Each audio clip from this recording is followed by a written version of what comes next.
I was thinking about why some feel the need to respond immediately to every text. I don't get it.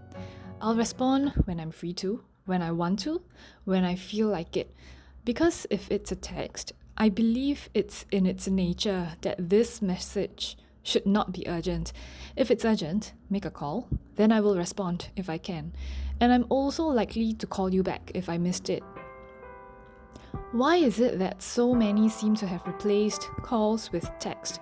What is it about calling that's so unwelcome to many? In the recent past, I'll put that down to cost, since I believe texting was cheaper than being on the phone. But the cost should be about the same now, especially when mobile phone plans are quite affordable, where they give you tons of data for an okay price. I don't know, I could be wrong. I don't think if I'll ever understand. Also, I thought the blue ticks on WhatsApp were literally to show the sender it's been read, and thus no further action needed. Well, now people are like, oh, blue ticked and no reply. If the message warrants a reply, fine. You can always text again and be like, hey, can I check on this, right? But if the message doesn't warrant a reply, I don't get it. It's this social norm thing that I don't think I can ever get behind.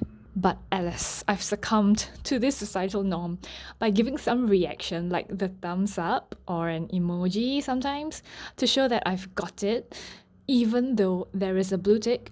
Yes, I know you can disable it, but point is, I don't disable mine. And you'd be able to tell who has it disabled anyway. So if they have disabled it, then fine. They need a reply, I'm okay with that. Anyway, this is just a random thought. Also, another random thought. Since this retired corporate slave loves corporate memes so much, I love looking at corporate related things. Don't you think it makes zero sense that a company can take 1 week or more to reply to you on whatever thing it is and expect you to reply within a shorter span of time than they had taken? I mean, I find it unfair in a scenario where the company might ask for a reply within 2 business days if they had to take 5 in the first place. Well, things are unfair. That's life.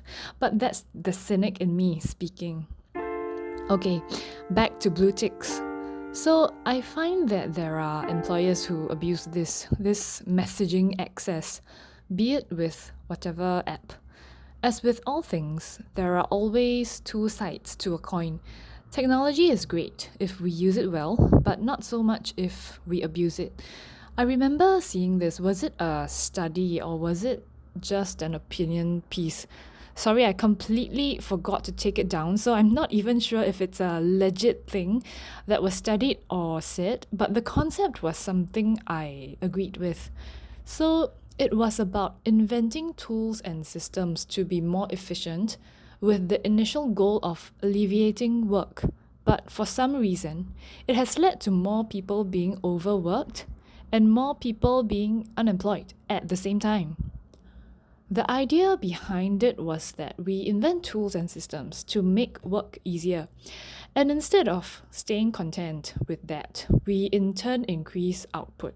So the tools and systems would make the skills of some workers obsolete, but then those who work with these tools are now going to be overworked because the overall expected output is now so much higher.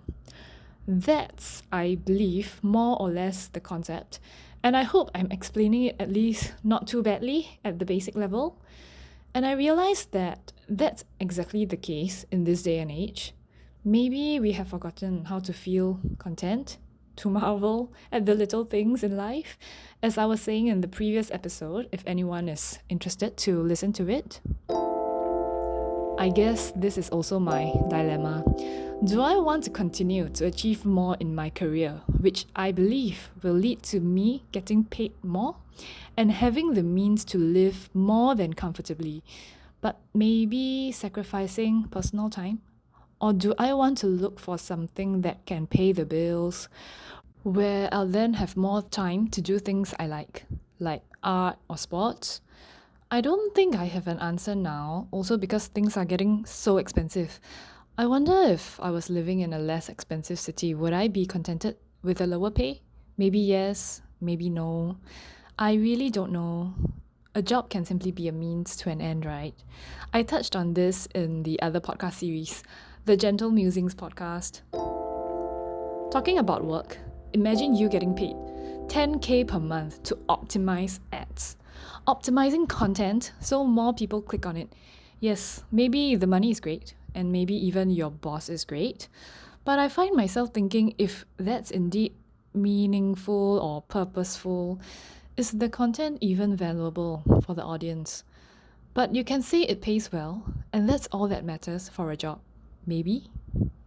But there's a nagging thought at the back of my mind. At least 10 years of compulsory education, and maybe 6 to 7 years or more of tertiary education, and you're figuring out how to make effective clickbait while possibly answering to a micromanager who doesn't know their stuff but who insists on doing things their way just because.